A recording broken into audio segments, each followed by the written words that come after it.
Just popping on to say, get this. I'm only 12 pages in and it's already shifting my mind, my focus, everything I believe about worth. I love her quote where she says, you don't rise to your hopes and dreams, you land where you believe you're worthy.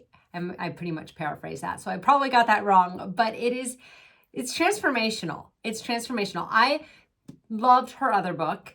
Absolutely loved it. I read Believe It and just devoured it. And I was so excited for Worthy to come out. So I got my copy. Isn't it beautiful?